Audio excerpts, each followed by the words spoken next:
o celular bloqueado, colocar para gravar. Agora no instante 21, 22, 23. Microfone está em posição boa.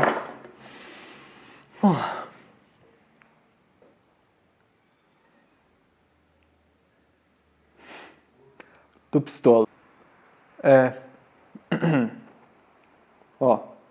Tô pistola. Por que eu tô pistola?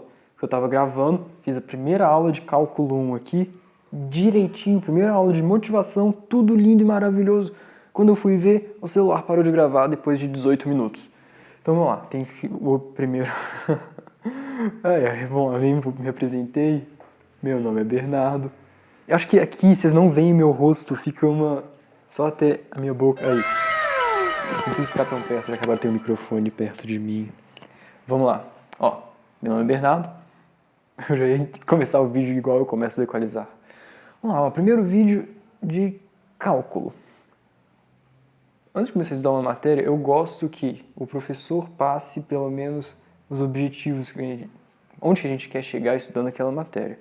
Objetivos, problemas, essas coisas, aplicações, ao invés de já chegar tacando conteúdo. Pelo menos é a forma que eu gosto e que eu gostaria que o professor tivesse passado para mim.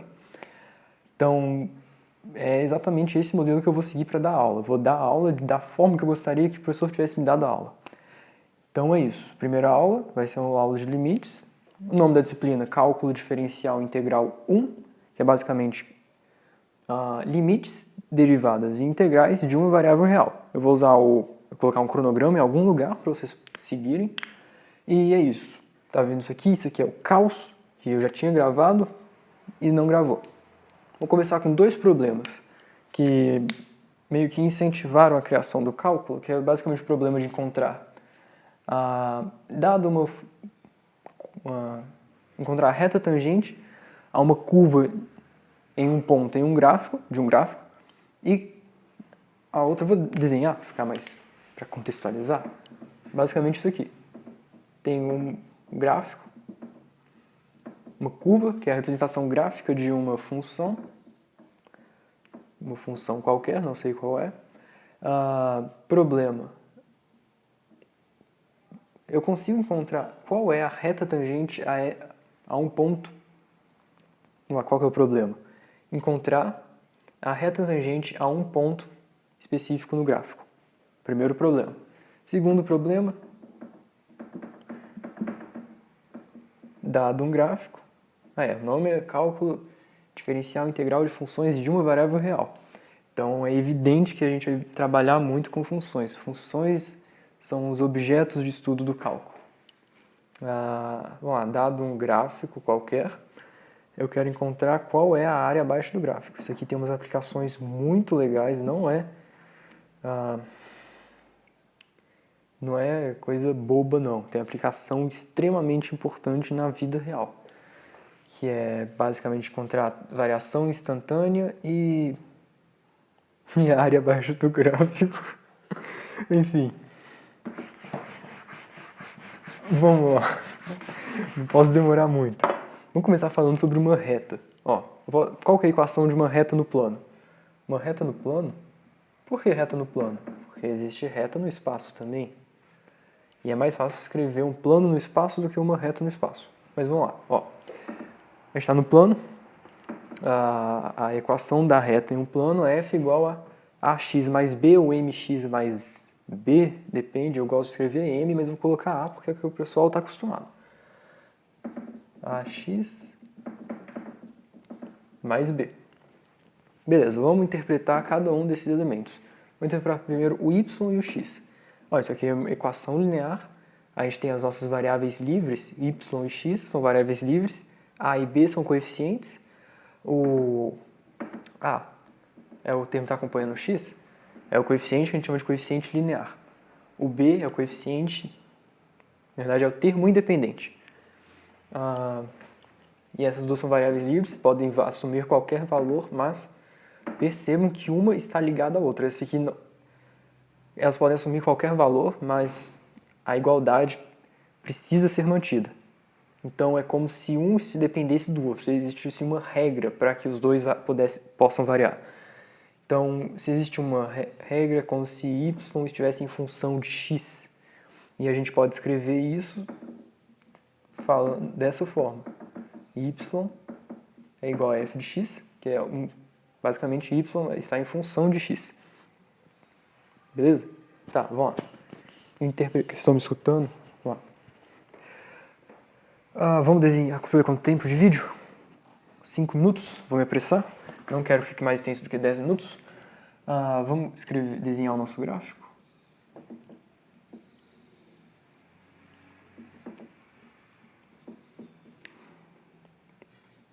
Eixo das abscissas, eixo das ordenadas. A gente tem uma reta. Vamos entender os elementos de cada elemento. O B, que eu falei que é o termo dependente, é basicamente o valor que a função vai assumir quando o nosso variável x for igual a zero. Porque se a gente jogar zero aqui no x, a gente vai estar no x igual a zero. O zero é aqui na origem. Quando x é igual a zero, y é igual a b. Porque vai ficar y igual a a vezes zero mais b. Aqui 0 mais b, y igual a b. Rapidão. Vamos lá, outra coisa é, vamos traçar uma horizontal aqui, paralela ao eixo x. Percebam que essa reta está fazendo um ângulo com relação a essa horizontal. Não é verdade?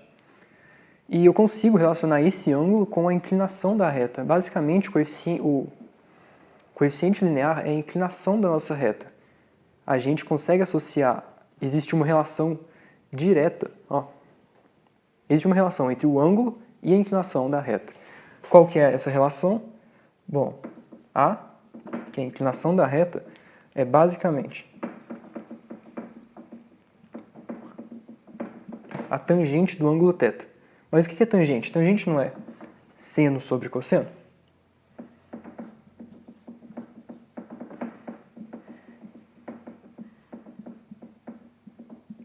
Seno de θ sobre cosseno de θ.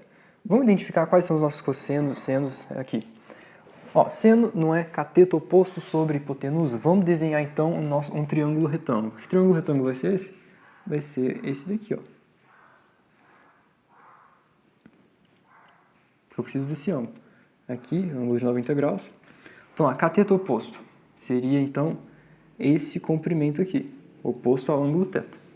Cateto adjacente é o comprimento que acompanha o ângulo θ. E o maior comprimento, que é o oposto ao de 90 graus, é evidente que é a nossa hipotenusa. Então, seno é cateto oposto sobre hipotenusa, cosseno, cateto adjacente sobre hipotenusa. As hipotenusas vão acabar se cortando, cancelando, então vai ficar apenas cateto oposto sobre cateto adjacente. Não vou escrever isso aqui porque meio que já está implícito aqui, mas o que eu quero falar? O que seria o nosso cateto oposto? Nosso cateto oposto não seria o y, não seria o tanto que variou no y, seria a rigor esse, vou chamar de y0 e aqui eu vou chamar de y1. E o x, a mesma coisa para o x. Aqui no início eu vou chamar de x0 e aqui eu vou chamar de x1. Esse comprimento aqui não é a variação do y, não é y menos y2. Mesma coisa que para o x, delta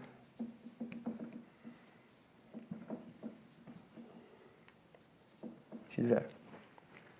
Tá. Então, o nosso seno é a variação do y. E o nosso cosseno, que é o cateto adjacente, Vocês estão me escutando? Gente, vocês sumiram, vocês estavam dentro da minha camisa. Espero que tenha dado para escutar, porque eu não vou gravar de novo. Cateto adjacente é variação em x. Que esse comprimento aqui é esse comprimento. Tá. Isso aqui tem uma interpretação muito legal. Quando a gente tem razão entre variações, a gente chama isso de taxa de variação. Então, a taxa de variação é a inclinação da nossa reta, que a gente encontra como a tangente do ângulo, que a gente também pode calcular usando dessa forma. Mas isso aqui tem uma interpretação, é muito mais fácil interpretar isso do que isso. Aqui está falando, quando a gente tem uma razão, que duas coisas estão acontecendo ao mesmo tempo. Essas duas coisas que acontecem ao mesmo tempo basicamente está falando pra gente o quanto que uma vai variar à medida que o outro varia. Então, tipo, se o nosso x variar um certo comprimento, quanto que o nosso y vai variar? Pode ser acrescentar, reduzir, é basicamente isso. E por que isso é importante? Porque a gente quer encontrar... Porque isso aqui tem uma interpretação muito legal. E é importante saber taxa de variação das funções. E como é que a gente encontra a taxa de variação de uma função? Eu vou apagar isso aqui. Eu quero desenhar outro gráfico. Agora no caso mais geral. Porque a reta tem a mesma inclinação em todos os pontos. E se eu pegar, por exemplo, essa curva genérica aqui? Aqui eixo Y, aqui o eixo X. Aí deixa eu ver quanto tempo você ainda está gravando. 11 minutos, tem que ser mais rápido. Beleza, ó, eixo Y, eixo X. Aqui eu tenho uma curva genérica, eu vou chamar ela de f de x. Bom, uma reta ela tem a mesma inclinação em todos os pontos. Como é que eu faço para encontrar a inclinação de uma reta? Não, a inclinação de uma curva em um ponto específico. Basicamente a gente traça a reta tangente àquela curva. Então se eu quero encontrar a inclinação nesse ponto aqui, da minha curva, eu vou traçar a reta tangente a esse ponto. Eu traço a reta tangente, encontro a inclinação da reta tangente e encontro quanto que eu encontro a inclinação da reta tangente a essa curva tem o mesmo valor da inclinação dessa curva nesse ponto. Faz sentido? Calma, isso vai fazer mais sentido mais pra frente, mas eu quero que vocês entendam a ideia. O que eu queria falar agora? Vamos lá, esse é o primeiro problema. Dado uma curva em um ponto específico, eu quero encontrar a reta tangente a essa curva. Porque a reta tangente vai me fornecer uma inclinação, uma informação importante, que é a inclinação. A inclinação está relacionada à taxa de variação. Percebam que a cada ponto da minha curva eu tenho uma inclinação diferente. E eu queria saber, de alguma forma, quanto que vale a inclinação em cada ponto dessa curva, que é a taxa de variação. Isso é extremamente importante. Isso aqui é um problema de derivadas, tem uma aplicação extremamente importante em, acho que, todas as áreas. Eu vou usar os exemplos da física. Basicamente, se isso aqui fosse o gráfico de deslocamento por tempo, só mudando o nome das ordenadas para dar dos eixos, para dar uma interpretação física melhor. Basicamente, a inclinação, eu chamei de A, é o quê? Seria a tangente do ângulo. Mas no final a gente encontrou a taxa de variação, que era a variação em y sobre a variação em x. Mas agora o nosso y é a posição e o nosso x é o tempo. Ué, isso aqui não é a definição de velocidade? Então, pra gente, na física, o problema de encontrar a reta tangente é basicamente o problema de encontrar a velocidade. Pelo menos uma das aplicações. É extremamente importante. Bom, acho que já foi o suficiente. Isso aqui é velocidade. Tá, acho que já deu. Deixa eu ver quanto tempo de vídeo. Eu não tenho muito tempo, 13 minutos já. Eu tô correndo porque eu tava gravando e parou de gravar e fiquei full pistola. Então vamos lá. Legal, não é? Porque geralmente isso aqui não é um problema, não é uma curva que a gente estuda, ou que é o MRU, ou o MCU, ou o MRUV. Não, isso aqui é um movimento totalmente doido. E eu quero saber quanto que vale a velocidade em cada ponto. Será que existe alguma forma? Sim, é um problema de derivadas. Então vamos lá? Já deixei vocês com vontade de aprender a estudar, aprender cálculo, aprender derivadas, na verdade. Agora vamos para o próximo problema, que ele é mais tranquilo. Eu falei que era o problema das áreas, né? É basicamente isso. Não, tem uma interpretação geométrica, além de área. Mas é isso, ó, a gente tem de novo eixo X, eixo Y, uma curva. Pergunta. Dada essa curva, vou chamar essa curva de, sei lá, vou chamar outra de F, vou chamar essa de G. G de X. Eu quero encontrar, por exemplo, qual que é a área embaixo dessa curva. Vamos lá. Eu vou falar uma aplicação direto. Porque basicamente o que a gente sabe calcular a área de figuras geométricas já definidas, tipo triângulo, retângulo, trapézio, ou combinações dessas figuras geométricas. Mas aqui a gente pode até aproximar isso aqui por uma circunferência, mas não vai ficar muito bom. É um tanto complicado. Então a gente vai aprender uma estratégia para encontrar a área abaixo desse gráfico. Já vou falar para vocês que basicamente a gente vai dividir esse gráfico em pequenos retângulos, depois fazer uma soma infinita desses retângulos, alguma coisa relacionada a isso. Vai ficar mais evidente lá daqui a algumas aulas quando estiver falando de integrais. Mas é basicamente o problema de integral e, uma aplicação, talvez. Sempre pensando, tá, por que eu vou querer calcular a área abaixo de um gráfico? Bom, tem uma aplicação física para isso também, que é... Vamos lá, se a gente tem um gráfico que ao invés no eixo Y, a gente coloca força. E no eixo X a gente vai colocar deslocamento, eu vou colocar X mesmo. X para representar o deslocamento. Então, isso é uma função, um gráfico que representa quando que varia a força em relação ao deslocamento. Pergunta. Eu quero saber qual que é o trabalho realizado por essa força. Vocês lembram lá no ensino médio que a gente calculava o trabalho de duas formas diferentes? Ou o trabalho era força vezes deslocamento,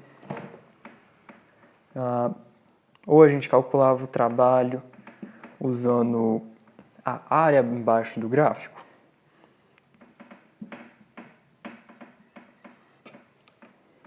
Então, é basicamente isso que a gente quer fazer. A gente quer encontrar, pelo menos uma das aplicações, né? Encontrar o trabalho realizado por uma força que varia de uma forma estranha, não é nenhuma forma que a gente conhece. O que a gente vinha fazendo lá no ensino médio era calcular o trabalho no máximo de uma força que variava de maneira linear. Que era, por exemplo, tem uma mola, aqui eu tenho uma massa, M, e a força elástica é do tipo F igual a menos Kx, o menos indicando que é uma força restauradora. E é isso, é uma relação linear, vocês podem ver que a gente tem duas variáveis livres, uma constante, então isso aqui dá para se escrever numa forma de uma equação linear. Um termo dependente igual a zero. Eu acho que é isso que eu queria falar para a aula de hoje. Deixa eu ver se ainda está gravando. Ainda está gravando, daqui a pouco deve acabar. Não sei se eu vou conseguir despedir, mas é isso. Qualquer dúvida, coloquem aí nos comentários. Eu não sei terminar um vídeo, provavelmente tem alguma musiquinha tocando aí no fundo. E é só uma questão de tempo até nossas funções horárias da posição se igualarem. Uma frase de efeito no final. Fui!